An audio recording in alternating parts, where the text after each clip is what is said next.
Degree এবং honours প্রথম বর্ষের শিক্ষার্থীরা 10,000 টাকা ভর্তি সহায়তা পাবা। আজকে তোমরা সেই আবেদন করার লিঙ্ক, কীভাবে তোমরা আবেদন করবা, আবেদন করার নিয়ম, আবেদন করার ওয়েবসাইট লিঙ্ক এবং যাবতীয় সব তথ্য আজকে তুলে ধরছি তোমাদের সামনে।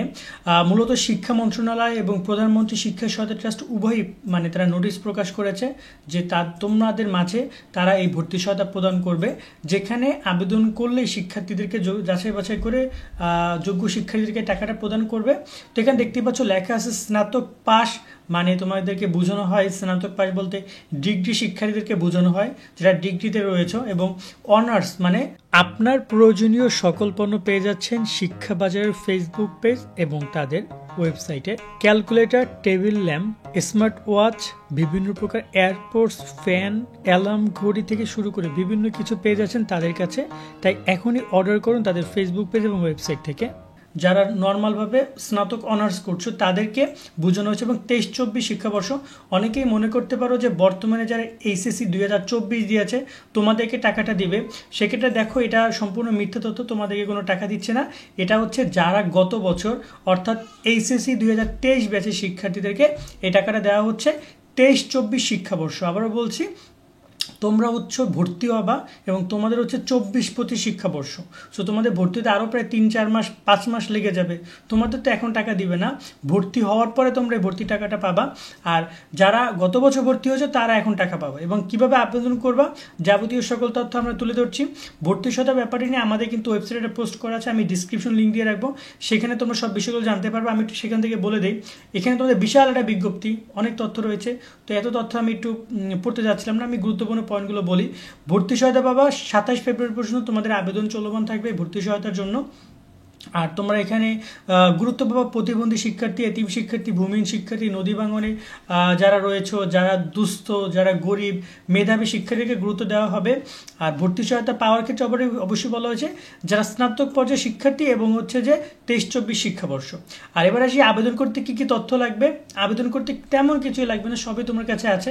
আর একটা ডকুমেন্ট লাগবে, সেটা আমি তোমাদেরকে দেখিয়ে দিচ্ছি। একটা হচ্ছে যে শিক্ষার্থীদের নিজের ছবি, জন্ম নিবন্ধন সনদের ছবি, স্বাক্ষরের ছবি, অভিভাবক যে কোনো একজনের জাতীয় পরিচয়পত্রের ছবি, শিক্ষা প্রতিষ্ঠান প্রধান নিকট থেকে প্রত্যয়নপত্র। এই প্রত্যয়নপত্র আমি তোমাদেরকে দিয়ে দিচ্ছি এখান থেকেই।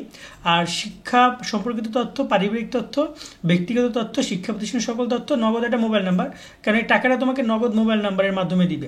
এবার আসি আবেদন করার লিঙ্ক। এই যে আবেদন করার ভর্তির সাথে আবেদন লিঙ্ক, এখানে ক্লিক করলে তোমরা আবেদন করতে পারবা। তো তোমরা ডিসক্রিপশন থেকে বা কমেন্ট থেকে এই লিঙ্কটা এসে ক্লিক করে নেবা, তাহলে আবেদন করার সুযোগ পাচ্ছে। এইবার দেখতে পাচ্ছ এখানে কিন্তু বলে দিয়েছে, দেখতে পাচ্ছ স্নাতক সমমান পর্যায়ে 10,000 টাকা দিবে। তাই বারবার বলছিলাম 10,000 টাকা, এখানে এমন না যে আমি নিজের মতো করে বলছি, এখানে কিন্তু লিখে দিয়েছে। আর কী কী তথ্য লাগবে সেগুলো কিন্তু এখানে বলে দিয়েছে। সো চলো আমরা শুরু করি, কীভাবে আবেদন করবে সেটা তোমাদেরকে দেখাই। আর যারা অবশ্যই এই ভিডিওটা নতুন দেখছো এবং তোমাদেরকে জানিয়ে রাখতে চাই, এখানে তোমাদের অনার্স ইনফরমেশন সম্পর্কিত যত ইনফরমেশন আছে দিব। তোমাদের পরীক্ষা, তোমাদের অনার্স ডিগ্রি এবং তোমাদের পরীক্ষা, পড়ালেখা, সাজেশন, তোমাদের পরীক্ষার আগে রুটিন, পরীক্ষা পরবর্তী রেজাল্টের আপডেট, এভরিথিং তোমরা আমাদের কাছ থেকে পাবা। তো এখানে আবেদন করুন অপশনে ক্লিক করে তোমরা আবেদন করতে পারবা। প্রথমে তোমাকে নিবন্ধন করে নিতে হবে, এই নিবন্ধন অপশনে ক্লিক করে, যেখানে তোমার নাম, তোমার জন্ম নিবন্ধন, অভিভাবকের জাতীয় পরিচয়পত্র এগুলো দিয়ে, অভিভাবকের নাম, জন্ম তারিখ, জেন্ডার দিয়ে তুমি নিবন্ধন করবা। আর স্থায়ী ঠিকানা, এখানে ঠিকানা সিলেক্ট করবা, যে তোমার বিভাগ, তারপর তোমার জেলা সিলেক্ট করবা, তারপর তোমার এখানে উপজেলা বা পৌরসভা কোনটা সেটা সিলেক্ট করবা। যদি তোমার উপজেলা হয় উপজেলা যেটা সেটা সিলেক্ট করবা। দেন এখানে ইউনিয়ন সিলেক্ট করবে, এবার সব কিছু সিলেক্ট করতে হবে। আর সবার শেষে তোমাকে একটা মেল অ্যাড্রেস দিতে হবে, একটা মোবাইল নাম্বার দিতে হবে, একটা পাসওয়ার্ড দিতে হবে। আর পাসওয়ার্ড নিশ্চিতকরণ আরেকবার পাসওয়ার্ড দিবা, ডাবল পাসওয়ার্ড দিবা, ব্যাস। দিয়ে নিবন্ধন কোন অপশনে ক্লিক করে নিবন্ধন করে নিবা। দেন নিবন্ধনকৃত জন্ম নিবন্ধন নাম্বার অথবা ইমেল, যেটা একটু আগে নিবন্ধনের সময় দিয়েছো, আর যে পাসওয়ার্ড দিয়েছো সেটা ক্লিক করে এখানে লগ ইন করবা। আমি আপাতত লগ ইন করছি না। এরপরে তোমরা কি করবা, এরপরে তোমাদেরকে যেতে হবে, এই লগ ইন করার পরে কী করবা সেটা তোমাদেরকে আমি দেখিয়ে দিই ব্যবহারিক নির্দেশিকার মাধ্যমে, যাতে করে তোমরা বিষয়গুলো বুঝতে পারো। আমি এখানে সরাসরি আবেদন করে তোমাদেরকে দেখাতে পারছি না, কারণ আমি তো আসলে আবেদন করার যোগ্যতা আমার নাই, কারণ আমি তো পড়াশোনা ওইভাবে করছি না তোমাদের সাথে। সো এরপরে তুমি যখন এই পিসটা যখন আসবা, তুমি যখন তোমার এখানে দেখতে পারবে আবেদন নামে একটা অপশন, যে প্রেরণের সময় ও তারিখ, এখানে ক্লিক করে আবেদনের একটা ফর্ম পাবা।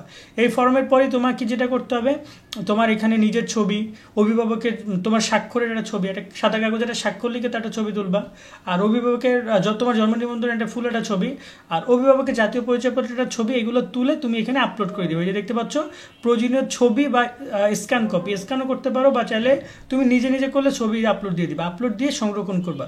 যদি ফাইল বেশি এমবির হয় তাহলে ওই এমবি কমানোর অনেক অনলাইন সফটওয়্যার আছে, সেগুলোর মাধ্যমে ওয়েবসাইটে গিয়ে এমবিটা কমাই নিবা, বা মেসেঞ্জারে কারো মেসেঞ্জার দিয়ে আবার ডাউনলোড করে দেখবে এমবি কমে গেছে। সংরক্ষণ করার অপশনে ক্লিক করে তুমি পরবর্তী ধাপে যাবা। এইখানে তোমার সকল তথ্যগুলো দিতে হবে, লাইক তোমার এখানে চাইছে সাধারণ তথ্য, অভিভাবকের তথ্য, ভর্তি প্রতিষ্ঠানের তথ্য, মানে তুমি যেখানে ভর্তি হয়েছো সেটা কোন জেলায়, কোন বিভাগে, কোন উপজেলা, এগুলো সব তথ্যগুলো দিবা। তোমার আগের কত রেজাল্ট ছিল, এগুলো সব তোমার ইনফরমেশনগুলো, মানে টুকটাকে সব কিছু তুমি জানো, এগুলো কোনো কিছু অজানা তোমার না। এগুলো তুমি দিয়ে আবেদন করার অপশনে ক্লিক করে সংরক্ষণ বাটনে ক্লিক করে তুমি পরবর্তী অপশনে আসবে। আসার পরে তোমাকে এখানে একটা প্রত্যয়নপত্র আপলোড করতে বলবে, দেখতে পাচ্ছ প্রত্যয়ন বা সুপারিশপত্র। অনেকে বলতে পারে এটা আবার কি, আমি তোমাদেরকে দেখাই যে ভর্তি বিষয়ক ওয়েবসাইটে আসার পরে তোমরা এখানে দেখতে পাচ্ছ যে প্রত্যয়ন বা সুপারিশ ফর্ম, এখানে তোমরা ক্লিক করবা। করার পরে দেখতে পাচ্ছ এখানে কিন্তু ভর্তি সহায়তার জন্য শিক্ষা প্রতিষ্ঠানের প্রত্যয়নপত্র, এরকম একটা প্রত্যয়নপত্র দিয়েছে যেখানে শিক্ষার্থীর নাম, পরিচয়, বিগত বা সর্বশেষ পরীক্ষার ফলাফল এবং শিক্ষা প্রতিষ্ঠানের তথ্য, এগুলো তুমি পূরণ করে তোমার ওই টিচারের একটা তুমি শিক্ষা প্রতিষ্ঠানের সিগনেচার মানে সিল এবং তার একটা স্বাক্ষর মানে সিগনেচার নিয়ে নিবা। এইটুকুই কাজ, এটা তুমি 5 টাকা তোমার খরচ যাবে, এইটা করে নিবা। আর এখানে ভর্তি সহায়তার জন্য প্রত্যয়নপত্র, এইখানে একটা প্রত্যয়নপত্র তুমি নিবা যে এই মর্মে প্রত্যয়ন করে যাচ্ছে, যারা মানে তোমার টিচার তোমাকে প্রত্যয়ন করবে। ব্যাস এই দুইটা কাজ তুমি করে এখানে সেগুলো যখন তুমি আবেদন করবে তখন এখানে তুমি সেটা চুজ করে আবেদন করবে। তো এখানে একটা মানে তুমি এখানে প্রত্যয়নপত্র যেটা আছে, এই যে উপরে যেটা আছে প্রত্যয়নপত্র, এই প্রত্যয়নপত্রটা তুমি নিবা। ওকে, এইটা দরকার নেই। সুপারিশপত্র ভর্তির জন্য সুপারিশ সাথে জন্য এইটা দরকার নেই, এটা নিবা। এটা নিয়ে তুমি পূরণ করে জমা দিয়ে দিলেই তোমার জন্য হয়ে যাবে। দেন সংরক্ষণ কোন বাটনে ক্লিক করলেই তোমার আবেদন কনফার্ম, এবং এখানে তোমাকে একটা ট্র্যাকিং নাম্বার দিবে, আবেদন নাম্বার। ব্যাস এই আবেদন হয়ে গেল। তো এইভাবে তোমরা একটা আবেদন করতে পারবে খুব ইজিলি।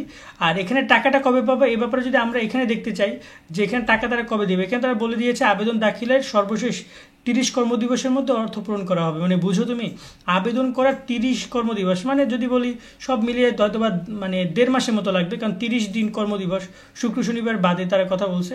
আর শিক্ষার্থী ভর্তি সহায়তার জন্য চূড়ান্তভাবে নির্বাচিত হলে তাকে মেসেজের মাধ্যমে জানিয়ে দেওয়া হবে। অর্থাৎ তোমরা কিন্তু তোমাদের জন্য একটা বেনিফিট যেটা তোমাদের খুব দ্রুত দিচ্ছে। গতবার যখন দিচ্ছে তখন প্রায় 3-4 মাস পরে টাকা দিচ্ছে, তো তোমাদেরকে 1 মাসের মধ্যে টাকা দিবে। এটা অনেক গুরুত্বপূর্ণ একটা জিনিস। আর এখানে যদি আমরা দেখি কত টাকা প্রদান করছে গত বছর, আমরা বিস্তারিত অপশনে ক্লিক করলে আমরা গত বছর কত টাকা দিয়েছি সেটা দেখতে পারবো।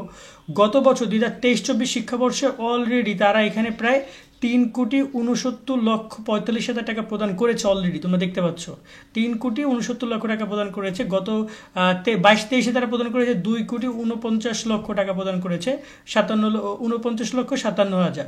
এর আগে মানে গত 2-3 বছর ধরে আমরাই কাজ করছিলাম, অনেকে কাজ করছিল, যার কারণে শিক্ষার্থীরা জেনে আবেদন করছে। কিন্তু দেখতে পাচ্ছ এই যে 21-22-এ কিন্তু দিয়েছে মাত্র 43 লাখ, সেখানে হুট করে একবারে এসে প্রায় 2 কোটি চলে এসেছে, এখানে প্রায় 3 কোটি চলে এসেছে। সো তোমাদেরকে টাকার পরিমাণটা অনেক বাড়বে দিন দিন। তোমরা আবেদন করো এবং আশা করি তোমরা এখান থেকে ভর্তি সহায়তাগুলো পেতে পারবা। সো আজকের মতো আমরা এখানে বিদায় নিচ্ছি। সকলে অনেক অনেক ভালো থাকবা। আল্লাহ হাফেজ।